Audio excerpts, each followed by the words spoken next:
Voilà, madame, messieurs, bonjour, bonsoir. Notre Sakabino, toujours au chevet d'actualité. Bandeko Balandi, il y a Kokotamba Télévision, parce que tout message qu'on peut Sabino, Oezali, agréable, Namato Inabino, Pe Namiso Nabino, toujours nulle part ailleurs, Awana Kokotamba Télévision. Mais avant, Banda, émission Bisu Alelo, émission Moko Enquête.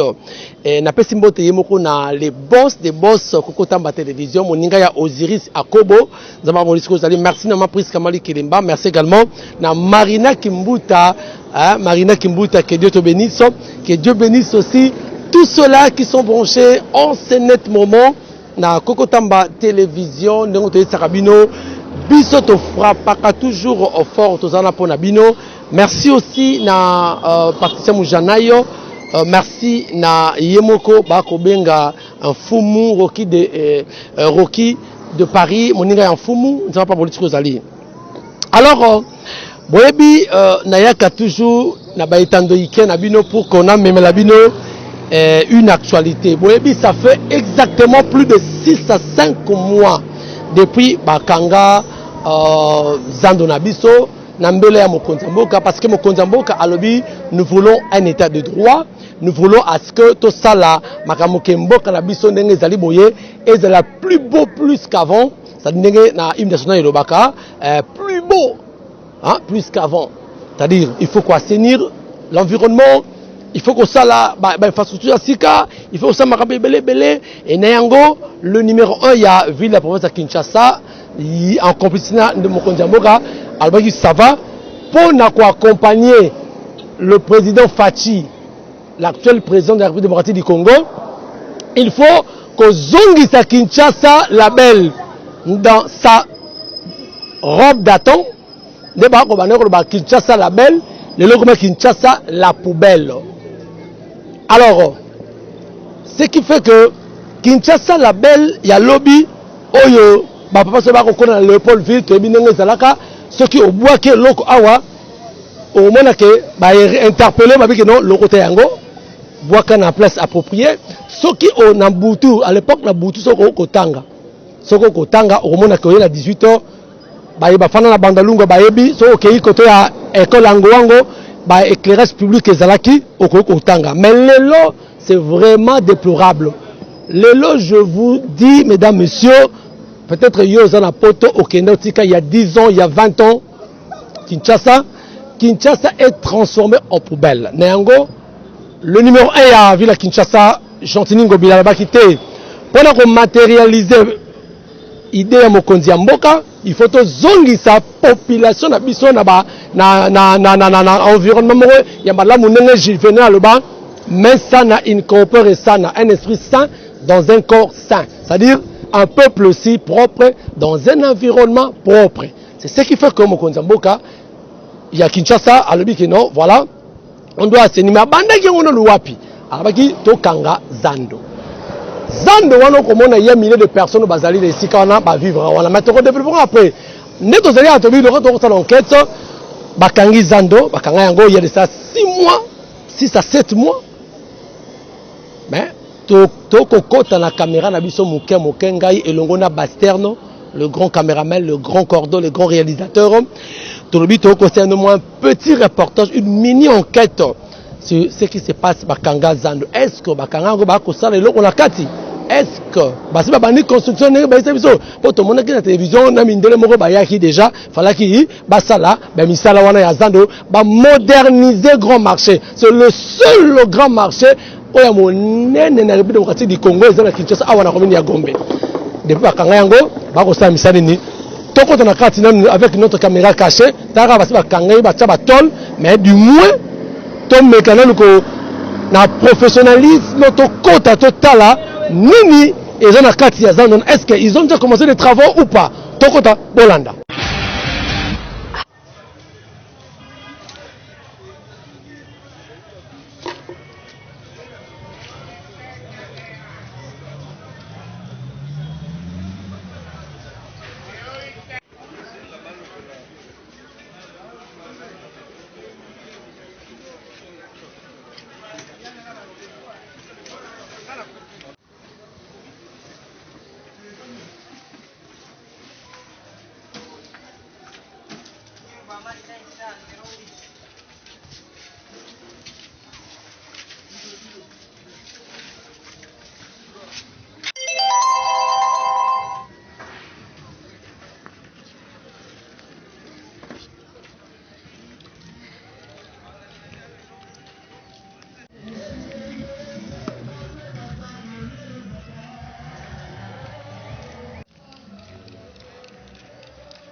Voilà, merci beaucoup. La grande réalisation qu'on a en régie et pas à Digi Record, le grand cordon. Merci beaucoup. Pas de commentaire à faire. Bandeko Balandi, vous avez vu. C'est-à-dire, depuis qu'on a fermé Grand Marché, mais nous nous sommes rendus compte rien ne s'est fait. Rien ne s'est fait na Katia Zandowana. Vous avez remarqué quoi? Depuis Babouka, Bomoni, ceux qui ont la je crois déjà on a illustration. Côté Zara, bâtiment, je crois noté que bijoux, noté que Bomoni, bâtiment wana, Oitaki Zandowana, depuis Belgiatika, Talane Bakoisiango, Zande commis. Et puis, une chose grave, il y a certains vendeurs, en fait, côté Kanaba salité. Tala est commis poubelle. Parce que suivi exact, Babouka qui est vrai. 6 mois, 7 mois, il a fallu qu'on procède à des travaux. Mais jusque-là, il n'y a aucun travail ici. Salami, parce qu'on nous a fait voir que nous avons modernisé Zando. Bon, moi, une image. On a fait avec une caméra cachée. Vous avez vu. Vraiment, tu as habité. Mokondi Nguma Kinshasa, Jasmine Ngobila. Depuis au Kanga Zando. Yangowana. Regardez. Regardez. Il y a de milliers de familles qui ne vivent que de ces marchés-là qui vendaient.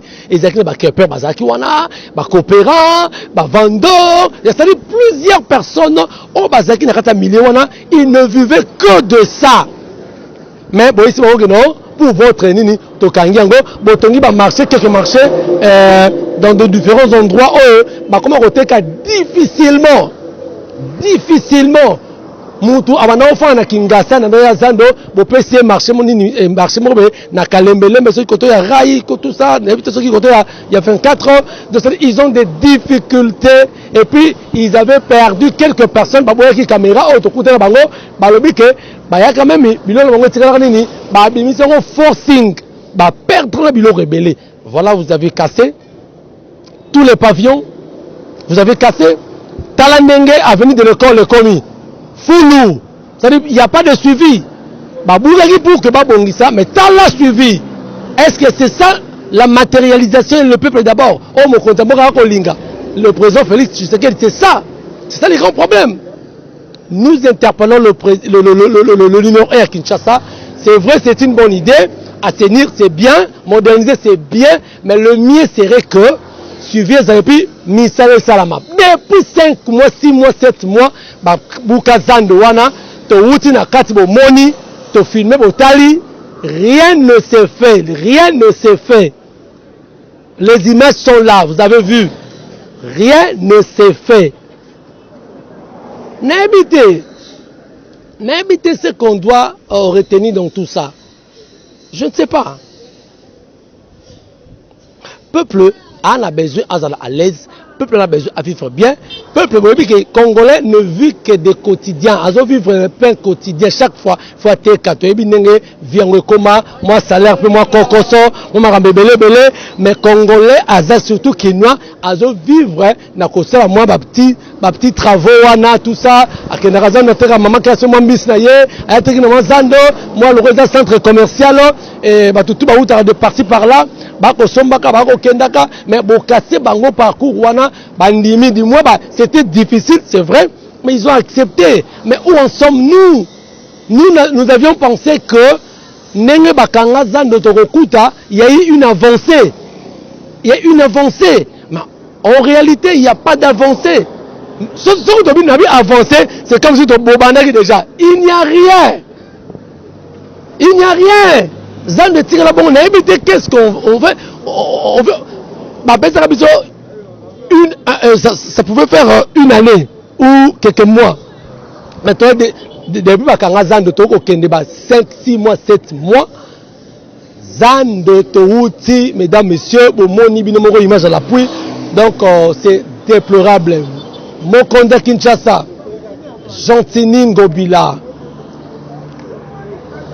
Nous vous soutenons, oui. Nous devons soutenir l'idée. Et ça m'a l'âme mingi. Mais il faut faire, il faut travailler, il faut que le Congolais.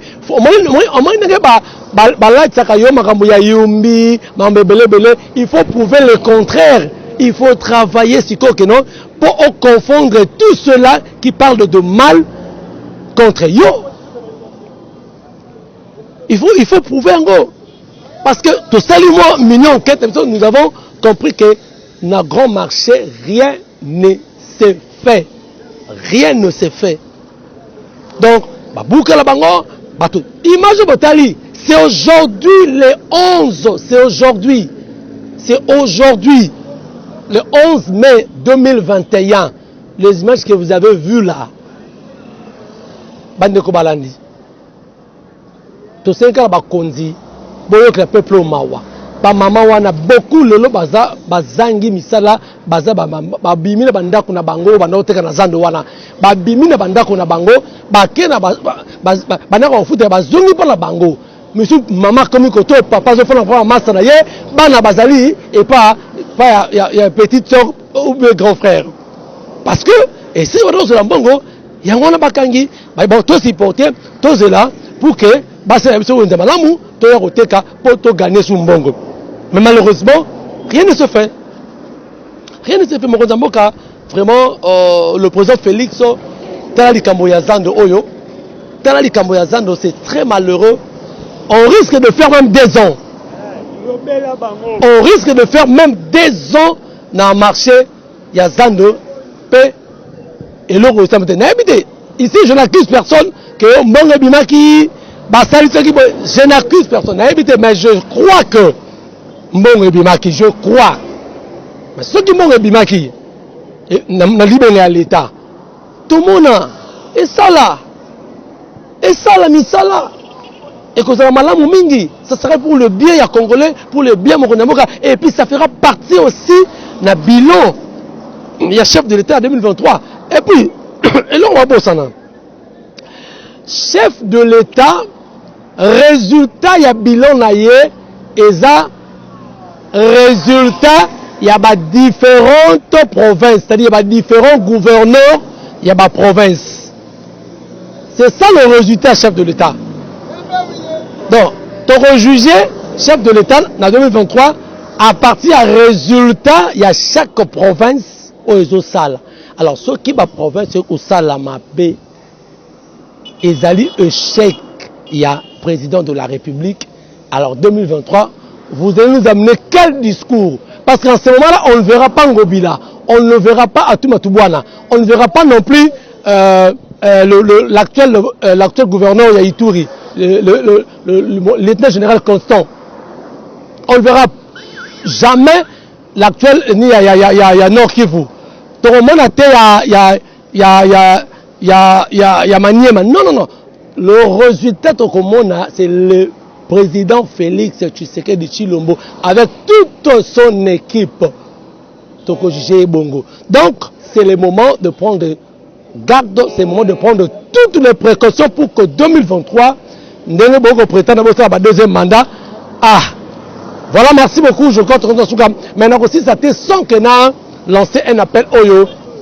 Et félicitations, na ba héros na biso ya ba militaire ya FARDC na musala kitoko ya professionnalisme ba ko sala na niveau ya est na niveau ya Ituri na Nord Kivu. Vraiment bravo na FARDC, nous vous soutenons parce que nous avons besoin d'une paix durable. Yamboka la biso, donc nous sommes derrière le FARDC. Donc musala kitoko, nous sommes pour vous. Merci beaucoup Tokomi Nasuka, merci na Baston qui était derrière la caméra. Merci na grande réalisation, il y a DJ Record, hein, Cédric, merci na Yemoko, les boss Koko Tamba, boss des boss Koko Tamba TV. Merci également na Osiris Akobo. Merci na Yemoko Bakobenga, Patricia Moujanaï. Je n'ai pas oublié Bandeko Nyoso, bon mais ça n'a vraiment Kolanda Biso. Beau s'abonner massivement à la chaîne Nabino, tu seras toujours aux aguets, toujours au chevet d'actualité, tu seras pour Nabino, tu peux Sarabino d'actualité. Juste un petit reportage d'enquête au Tosali pour vous, de la Sabino. C'est que c'est pas ça, Nabo Kanabiso, surtout à Kinshasa, la République démocratique du Congo. Merci au FARDC, merci de votre retour. Ceux qui nous ont prochainement pour notre numéro. Ciao.